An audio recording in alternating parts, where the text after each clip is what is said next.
Ready, Tim? Yeah, Chris, I'm ready.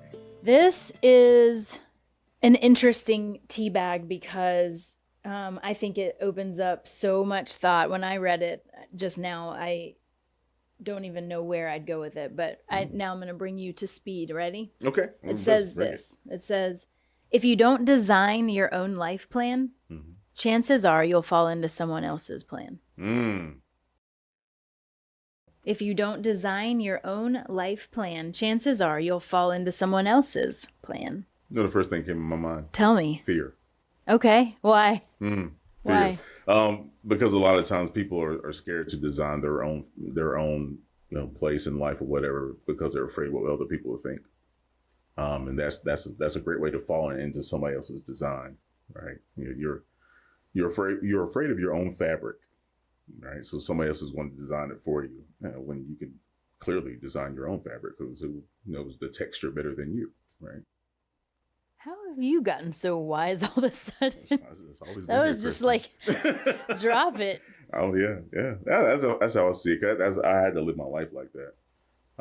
What do you mean? Well, being a black man in a predominantly white county, you get a lot of you better be this, better be that, or you'll be in danger, or people will shun you and stuff like that. And being in my own community, I was different, a lot different than a lot of my peers. So I had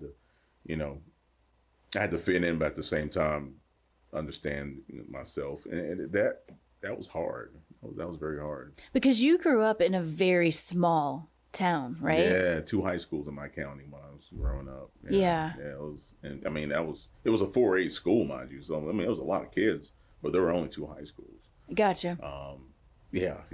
The town I grew up in, Valdez, it had at that time I think it was like 2,100 people. At that time, so yeah. That is a small town. Very small. Well, and so did you feel that because you were in such a small subset of people too, people knew more about each other, or they were involved in others' business? Yeah, that's what makes it even harder. You can kind of disappear, so to say, if you're living in, Manhattan, right, Brooklyn, something like that. But you can't disappear in a small town. You can't disappear in Valdez. It's impossible. Mm-hmm. And on top of that, when you're concentrated in a particular community based on, let's say political demographics, redlining, things of that nature, you really can't disappear, right? You better conform or you're going to get picked on. Just because you're segregated doesn't mean the people in your community don't pick on you. Mm-hmm. That's either way, right? So, yeah, that's what made it harder. You cannot hide. When you're black in a predominantly white town, you really can't hide. So it's like, Well, so then you had to make a pretty big decision at that point. Because you don't want to change how you look, who you are. Yeah.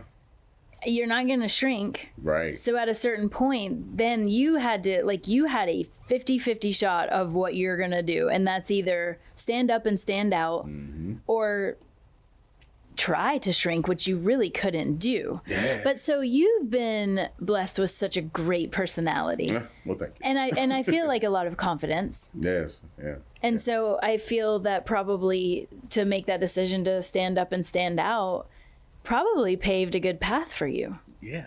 My parents were there for me. So, I mean, even my dad had a stroke when I was younger. He was still there. He already set the example, so to say. Mm-hmm. And, there were older folks in my community that were, just good people. Everybody was helping each other, right? It was my peer group that really went through that, that whole, picking on each other transition, that type of thing. Everything kind of really got out of control during the late 80s. A lot of things got out of control during the late 80s. You Gen Xers know what we're talking about. Yeah. Yikes. But yeah, my parents really made that happen for me, I think. My family, my uncles and things of that nature. Yeah. If they weren't there in the fashion that they were, I wouldn't be here right now. And that's for sure. I would have gotten some trouble. Yeah. Well, and I think, going back, if you don't design your own life plan, chances are you'll fall into someone else's plan. Mm-hmm. When you're talking about a family dynamic, demographic, etc., that's a really fine line to walk when maybe your family feels like they're going one way and your heart just doesn't quite align. Or, I think sometimes with religion, people are raised a certain way. And then when they grow up and kind of feel their own tugs, it's hard to break away from somebody else's plan. Or in some very beautiful cases, like you just stated, your parents' plan and yours really aligned and it made you a stronger person. So I think when I think about this quote, if you don't design your own life plan, chances are you'll fall into someone else's. What it makes me think about is the rat race. It makes me feel all those feels about work. And even going back to before you got that first job, it was college. And before that, it was high school. And before that, it was grade school. And so I do think that we've set our society up with a system of schooling, education, that's really imperative to be able to read and write and do math and speak languages. We form our base with our education. But something happens right around that college, like high school to college, where you are able to make decisions to where you say, I'm going to move forward with this path, or I'm going to break the path. Yeah. And so I feel like when we were growing up, you went to college. Like that was your choice, or you joined the military. Like those were the two things that you did right after high school. You either went to the Army, the Marines, the Navy, or the Air Force, or you went to college. And then, so after college, taking that path, you are educated in something that you think you may enjoy when you're young. And then you get out and you join the rat race. You get the job. You sit in the cold, air-conditioned, cubicle. Yeah, hopefully, for hours at a time. And your life starts to kind of lose a little bit of its luster. That part. And I think that's where people either are okay doing that and continuing on that race because that's just, they're comfortable with stepping and stepping and stepping and stepping, same steps, very methodical. People are either really comfortable with that, or that's when people pick their head up and say, you know what? This isn't my plan. This is my corporation's culture. It's not mine. And I think that's where the entrepreneurial spirit is born, is in that moment. Is a lot of entrepreneurs don't accept other people's paths. They create their own. And it's something about that zest, that appetite, going back to exactly what you said. People don't want to break the pattern because of fear. Well, fear equals fear of failure. And when you have a corporate job and you're just kind of doing what people ask you to do and you can do it well, there's not too much failure in that because your steps are laid out for you. When you become an entrepreneur and there are no steps, there is no manual.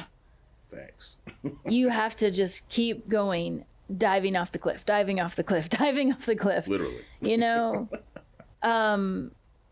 I feel like that's where the greater the risk, the greater the reward comes into play. And then people really start to illuminate their lives when they don't just take somebody else's path.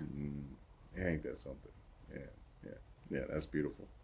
Yeah, I mean, we can end with that. We should. You know what I mean? Thanks for listening to the Yeah. Stay tuned. We'll be back. Oh, that's real.